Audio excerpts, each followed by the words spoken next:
మరి 1 కోటి సంతకాలు సేకరించామని చెప్పి జబ్బలు జరుచుకున్నారు. నిజంగా చిత్తశుద్ధి ఉంటే జగన్ని 1 కోటి సంతకాలు చూపించమనండి. అసలు ఎవడు పెట్టాడు 1 కోటి సంతకాలు? అవన్నీ బోగస్ సంతకాలు, దొంగ సంతకాలు. వీళ్ళకి ఇళ్ళకాడ కూర్చుని ఆడి పేర్లు ఈడి పేరు ఓటర్ లిస్టులు పెట్టుకుని గీసిన గీతలు తప్ప నిజంగా 1 కోటి సంతకాలు ఎవడు గీశాడు? మా దెందులూరులో కానీ, మా ఏలూరులో కానీ, మా జిల్లాలో కానీ ఎక్కడో ఎవడు పెట్టాడని అడుగుతున్నాం.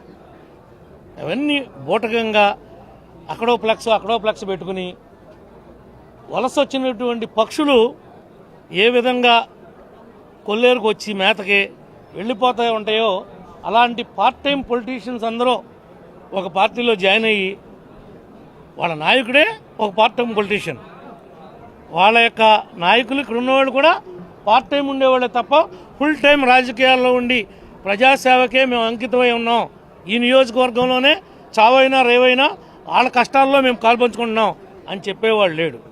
ఏదో బూటకు ప్రెస్ మీట్లు పెట్టి ఏదో 2-3 ఛానల్స్ పేమెంట్ ఛానల్స్ని పెట్టుకుని వాటి ద్వారా సోషల్ మీడియాలో పబ్లిసిటీ చేసుకుంటాం తప్ప ఎక్కడ చింతలపూడి రోడ్డు నువ్వు 4 లైన్ చేస్తానని చెప్పి శాంక్షన్ పెట్టానన్నావు. నేను ఎస్సీని పిలిచిన అడిగా, ఏమయ్యా 4 లైన్ శాంక్షన్ పెట్టాడంట కదా, వాడెవడో పాతోడు ఇక్కడ నిజంగా ఉందని. అసలు ఆ ప్రతిపాదనలే లేవండి మా దగ్గర, మీకు ఎవరు చెప్పారో కానీ ఉత్తు మాటలని చెప్పాడు. అప్పుడు నేను పంపించా. అలాగే దుగ్గిరాల కొప్పాక వేలుచర్ల రోడ్డు డబుల్ రోడ్డుగా వారు శాంక్షన్ ఇచ్చారట, నేను పట్టించుకోవట్లేదంట.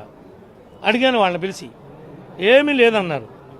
ఇది ఒక్కటే కాదు, కొల్లేరులో మరి ఇక్కడే ఉంది కొల్లేరు నాయకురాలు వెంకటలక్ష్మి గారు, కొన్ని కుటుంబాలు కూటమి వచ్చిన తర్వాతట వలస వెళ్ళిపోతున్నారట. ఈడు వలసపక్షి ఈ నియోజకవర్గానికి, ఈ జిల్లాకి, వీళ్ళ పార్టీ వలసపక్షి. ఎవరో వలస వెళ్ళిపోయారని చెప్తున్నాడు. ఎందుకు వెళ్ళిపోయారని అడుగుతున్నాం. మేమేమన్నా వాళ్ళ దగ్గర ఉన్నటువంటి చెరువులను కానీ, ఆస్తులను కానీ, కూటమి నాయకులు కానీ, మేము కానీ, లేదు ఈ సంఘంలో సంఘ విద్రోహ శక్తులు కానీ కాజేశారా? ఎవరికైనా అన్యాయం జరిగిందా? ఏ కుటుంబాల మీదైనా ఏ రకమైనటువంటి దాడి జరిగిందా? ఎందుకు వలసలు వెళ్ళిపోతున్నారు?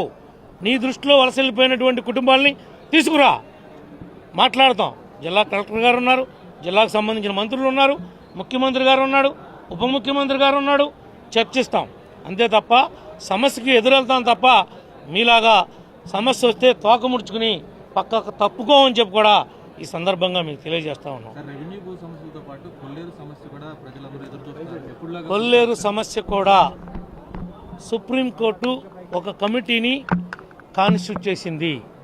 ఆ కమిటీ సభ్యులు ఇటు పాత్రికేయుల మిత్రులు, ఇటు జిల్లా కలెక్టర్ గారు, ఫారెస్ట్ ఉన్నతాధికారులు, రాష్ట్రంలో ఉన్నటువంటి వివిధ హోదాల్లో ఉన్నటువంటి పీసీసీఎఫ్ కాడి నుంచి ప్రిన్సిపల్ సెక్రటరీ అనంతరాములు గారు అప్పుడు ఉన్నటువంటి ఆయనతో సహా కొల్లేరంతా కూడా పర్యటించారు. దెందులూరు, ఉంగుటూరు, కైకులూరు, ముఖ్యంగా ఉన్నటువంటి ఈ 3 నియోజకవర్గాల్లో విస్తృతంగా ఇటు రైతాంగంతో, రైతు కూలీలతో, మాకున్నటువంటి ప్రజాప్రతినిధులతో సంప్రదింపులు జరుపుతూ ఉన్నారు.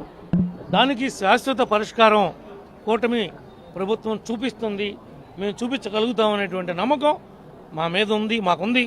ఈ యొక్క కేంద్ర రాష్ట్ర ప్రభుత్వాల మీద, మరి కోర్టు మీద అని చెప్పి ఈ సందర్భంగా తెలియజేస్తున్నాం.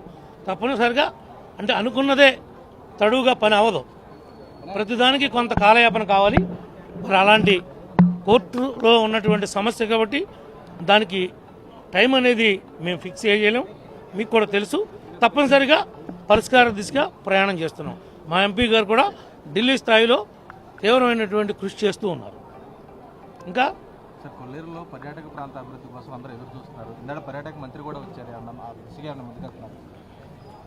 కొల్లేరులో పర్యాటక శాఖ ద్వారా చేయటానికి కొల్లేరులో ఉన్నటువంటి ప్రధాన సమస్యలకే ఒక కొలిక్కొచ్చిన తర్వాత ఆ దిశగా ఏమన్నా ప్రయత్నాలు జరుగుతాయేమో. కానీ ఇప్పుడున్నటువంటి ఫారెస్ట్ యొక్క రూల్స్ ప్రకారం, నిబంధనల ప్రకారం రూ అర్బన్ కింద ఒక 3 కోట్ల రూపాయలు డబ్బులు ఇస్తే ఆ పని చేయడానికే డిఎఫ్ఓ చుక్కలు చూపించింది.